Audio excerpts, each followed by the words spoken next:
एक स्पीक के मुअज़्ज़ज़ सामीन और नाज़रीन, अस्सलाम वालेकुम। उम्मीद है आप सब खैरियत से होंगे। प्यारे दोस्तों, हमारी आज की कहानी है। एक बादशाह शिकार के लिए निकला तो रास्ता भटक गया। बादशाह ने एक शेर को अपनी तरफ आते देखा तो तीर चलाए, मगर शेर फुर्तीला था, बच गया। बादशाह ने बार बार कोशिश की मगर शेर फिर भी बच गया। अब तो बादशाह को अपनी जान के लाले पड़ गए थे। अब उसने भागना शुरू कर दिया। शेर भी पीछे भागा। आगे जाकर एक दलदल नजर आई तो बादशाह ने दलदल में छलांग लगा दी। शेर जानवर होते हुए भी अक्लमंद था, वो दलदल में न कूदा और चला गया। शेर के जाते ही बादशाह दलदल से किसी तरह बाहर आ गया। उसे बेहद भूख लगी थी मगर खाने को कुछ न था। बादशाह वहां से निकल पड़ा। कुछ ही देर चलने के बाद वो जंगल के करीबी गांव जा पहुंचा।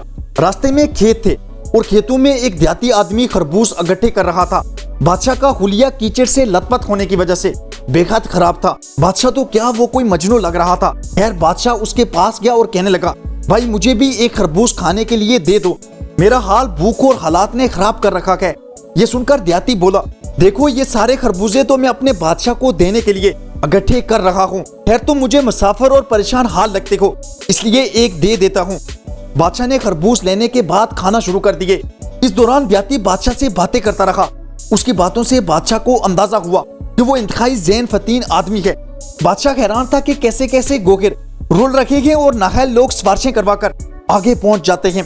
खरबूज खत्म करने के बाद बादशाह जाने लगा तो देहाती ने कहा, यार तुम अच्छे आदमी लगते हो, ये लो चंद खरबूज और ले लो ताकि रास्ते में भूख लगे तो खा सको। बादशाह उसके खुलूस से बेहद मुतासर हुआ और वापस दरबार आ गया। अगले ही दिन वो देहाती खरबूज की बोरी लिए दरबार में आ पहुंचा।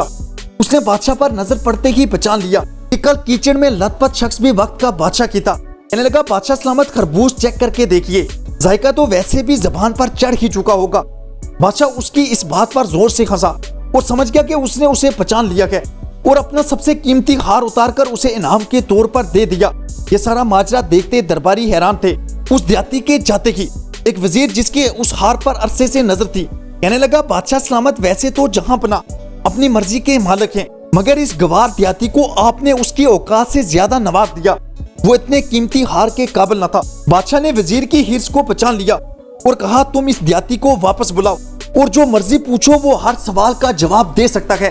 अगर उसने ना दिया तो वो हार तुम्हारा, उसे मैं और कुछ दे दूंगा, और अगर उसने जवाब दे दिए तो तुम्हारी जगह उसे दे दूंगा।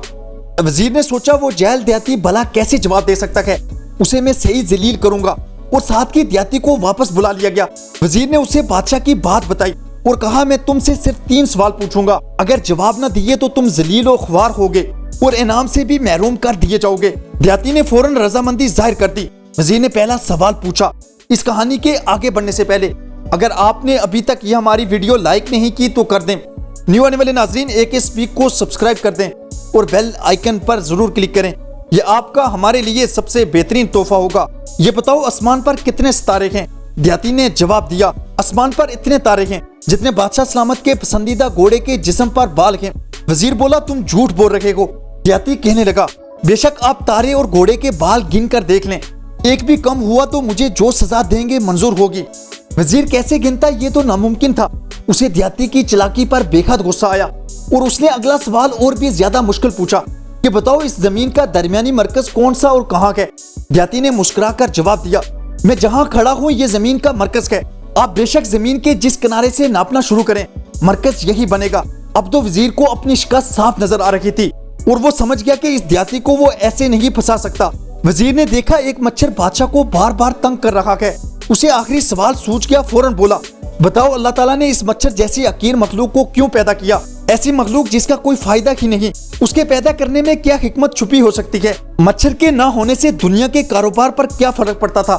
देहाती वजीर की चालाकी समझ गया। वो अब इसे फंसाना चाहता था और खामोशी से बादशाह और मच्छर का जायजा लेने लगा। वजीर ने समझा कि वो उसके आखिरी सवाल का जवाब नहीं दे सकता, इसलिए मुस्कुराने लगा।